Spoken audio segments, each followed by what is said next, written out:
안녕하세요. 위클리 비글 TV입니다. 오늘 준비한 소식은 한국이 개발한 최고의 무인기인 틸트로터 무인기 소식입니다. 우리나라가 미국도 제대로 개발을 못해 사업에 실패한 틸트로터 방식의 무인기를 개발하였습니다. 그것도 2012년도의 말입니다. 하지만 더 이상 사업으로 진전이 없다는 게 참 아이러니합니다. 이에 틸트로터 비행기가 무엇인지, 그리고 한국이 개발한 틸트로터 무인기, 마지막으로 사업이 지연되는 이유와 사업 재추진 시 기대되는 역할에 대해 알아보도록 하겠습니다. 첫 번째로 틸트로터 비행기입니다. 틸트로터 비행기는 로터 블레이드의 회전축과 면을 직접 기울여 수직 상태에서는 헬리콥터처럼 수직 이착륙을, 수평 상태에서는 고정 있기처럼 고속 비행을 할 수 있도록 만든 추진 방식을 가진 비행기입니다. 쉽게 말해 헬리콥터의 장점과 비행기의 장점을 합쳐놓은 것이라고 할 수 있습니다.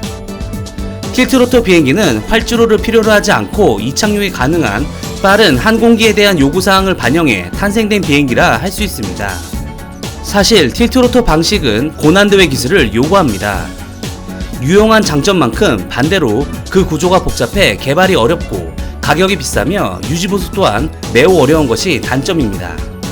이러한 이유 때문에 틸트로터에 대한 개념은 이미 오래전부터 존재하였지만 2007년 V22 오스프리가 상용되기 전까지는 틸트로터는 그저 이론상으로만 존재하였습니다. V22 오스프리의 개발 과정을 잠깐만 살펴봐도 틸트로터 기술이 얼마나 어려운 기술인지 알 수 있습니다. V22의 개발은 미국의 항공기 전문 기업인 벨과 보잉의 합작으로 1983년부터 시작하였으나 기술의 한계와 각종 추락 사고, 그리고 예산의 벽에 부딪혔지만 결국 우여곡절 끝에 2007년 첫 양산을 시작합니다. 무려 그 기간만 24년이 걸린 것입니다. 개념 연구까지 합치면 50년이 넘는 기간입니다. 여기서 한 가지 의문이 생깁니다. 미국은 왜 저렇게 엄청난 예산과 시간을 투자해 틸트로터에 집착하여 개발했던 것일까요? 개발 과정 중 다수의 추락과 사고에도 불구하고 포기하지 않고 틸트로터 비행기를 개발한 동력은 미군의 실전 경험을 바탕으로 한 강력한 의지가 있었기 때문입니다. 베트남전에서 러시아제 저가의 열추적 방식의 지대공 미사일에 수백 대의 헬기가 격추되었던 경험과 1979년 이란 대사관 인질 구출 작전 실패가 V22의 개발을 이끌어온 원동력이라 할 수 있습니다. 두 번째로 한국이 개발한 틸트로터 무인기입니다. 무인기에도 마찬가지로 수직 이착륙과 고고도 비행, 그리고 고정익과 같은 빠른 속도의 요구사항이 반영되어 틸트로터 방식의 무인기가 미국 벨사에서 선보이게 됩니다. 이어서 세계 두 번째로 한국의 항공우주연구원도 이를 개발하였습니다. 바로 TR-100입니다. 하지만 상용화 가능한 상태로 개발은 사실상 한국이 첫 번째입니다. 무인기의 틸트로터 방식의 개발도 매우 어렵기는 마찬가지입니다. 아무리 무인기이고 작다고 하더라도 그 복잡한 기술은 같기 때문입니다. 항우연 관계자에 따르면 미국의 벨이 수십 년 동안 개발해오다가 2006년 결국 사업을 접을 정도로 무인기 틸트로터 개발은 어렵다고 설명하였습니다. 그 이유는 엔진과 프로펠러 각도가 수직에서 수평으로 자유롭게 움직여야 하는데 각도를 1도씩 꺾을 때마다 연거푸 추락한 것입니다. 하지만 우여곡절 끝에 개발한 벨의 틸트로터 무인기인 이글아이가 실효성이 매우 떨어지는 수준이라 사업화가 사실상 불가능했던 것입니다.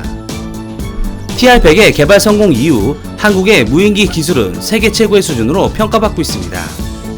2002년 한국의 항우연이 10년 안에 개발하겠다고 선언하면서 미국의 벨사에 기술 지원을 요청하였을 때 벨사는 그러시던가 라며 비웃은 일화도 있을 만큼 기술 지원도 없고 조롱에 그쳤습니다.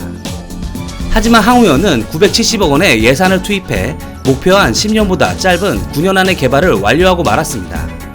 더 놀라운 사실은 틸트로터의 개발만 약 50년을 매진한 벨사의 실패한 무인 틸트로터인 이글아이보다 성능이 훨씬 뛰어나다는 것입니다.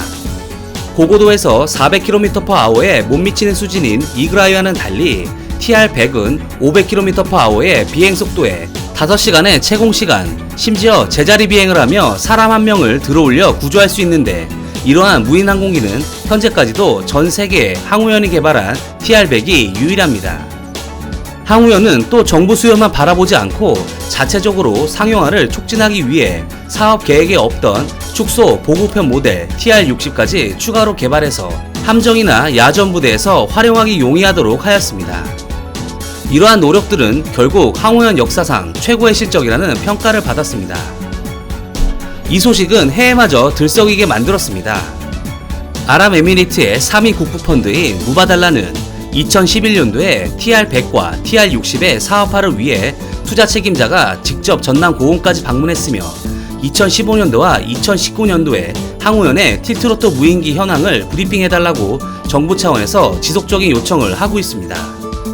심지어 UH-60 블랙호크를 제작한 미국의 항공기 제작사인 시콜스키는 2011년에서 2012년에 항우연의 TR-100을 자신들이 개발한 최신의 전투 헬기의 호위기로 활용하겠다며 부사장이 고흥까지 방문하여 기술 실사를 하였고, 자신들의 비용으로 항우연이 개발한 틸트로터 무인기를 미국에 전시할 기회까지 마련하였습니다. 결국 항우연을 비웃던 벨은 프로토타입보다 못한 고철덩어리를 만들어 사업화에 실패하였으며 항우연의 TR-100은 세계의 관심을 받고 있습니다. 이러한 상황인 지금 정작 개발국인 우리나라만 어찌 조용한 느낌입니다. 무슨 이유라도 있는 걸까요? 세 번째로 사업화의 지연과 삽질 행정입니다. 사실은 이미 2010년대 초반 군 당국은 스마트 무인기 사업을 위한 소요 제기를 하였고, 이를 사업화하기 위한 실증 사업을 시작하였습니다. 많은 군 관계자들은 항우연의 기술을 이전받은 TR-100의 축소 버전인 대한항공의 TR-60이 당연히 사업을 따낼 것으로 보았습니다. 그 이유는 군의 무인기에 대한 요구사항이 틸트로터 방식이 아니고서는 도저히 방법이 없는 요구사항이었으며, 이를 수행할 수 있는 업체는 국내를 넘어 전 세계에 유일하게 대한항공 뿐이었습니다. 하지만 엉뚱하게도 무모한 자신감으로 충만했던, 비행체 하나 만들어보지 않은 다른 방산기업에 사업을 빼앗겼는데, 당시 제안했던 업체는 틸트로터 방식이 아닌 일반적인 헬리콥터의 코엑시얼 방식으로 사업에 참여하였습니다. 하지만 앞서 언급한 바와 같이 일반적인 헬리콥터 방식으로는 높은 고도와 빠른 속도를 낼 수 없다는 것을 제안한 업체도, 이를 심의하는 소위 전문가 위원들도 아무도 몰랐다는 것입니다. 이는 항공 전문가들은 누구나 아는 사실인데, 국가 예산을 투입하는 사업에 심의위원을 엉뚱한 사람들로 앉혀놔 사업을 수렁으로 몰아넣은 것입니다. 결과는 부르보듯 뻔하게도 낙찰받은 업체는 엄청난 손실을 보면서도 사업에 투자했지만 결국 이륙 한번 못해보고 사업 포기와 지체 상금을 토해낼 수밖에 없었습니다. 세계 유일한 기술을 확보하고 전세계 방산시장에서 관심을 한몸에 받음에도 불구하고 사업의 삽질로 인해 그 누구도 사업을 부활시키지 못하고 있으며 10년 넘게 틸트로터 무인기를 방치하고 있는 것입니다. 그야말로 시대의 역행이 따로 없습니다. 하지만 다행인 것은 해외의 관심이 아직 뜨겁다는 것입니다. 먼저 해외에서 사업화에 성공한다면 역으로 우리 당국도 부랴부랴 관심을 가질 것으로 생각됩니다. 네 번째로 사업 재추진 시 기대되는 역할입니다. 사업이 추진되었다는 가정하에 한국형 틸트로터 무인기는 과연 어떠한 역할을 수행할 수 있을까요? 우선 민간 분야에서는 원양 조업의 어군 탐지와 해상에서의 불법 조업의 정찰, 조난자 수색 및 구조 등 감시와 구조용으로 사용될 수 있을 것으로 보이며, 섬과 산간 지역의 긴급 보급에 빠른 전달을 할 수 있을 것으로 보입니다. 군사용도 마찬가지로 정찰 업무를 주로 수행할 수 있을 것으로 보이며, 보급품 전달과 무인 공격기로의 역할도 할 수 있을 것으로 보입니다.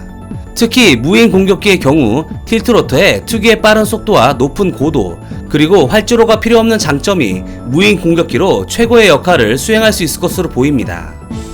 지금이라도 우리 당국은 이 기술을 더 이상 방치하고 방관하지 말아야 할 것입니다. 이상 위클리 비굴이었습니다. 시청해주셔서 감사합니다.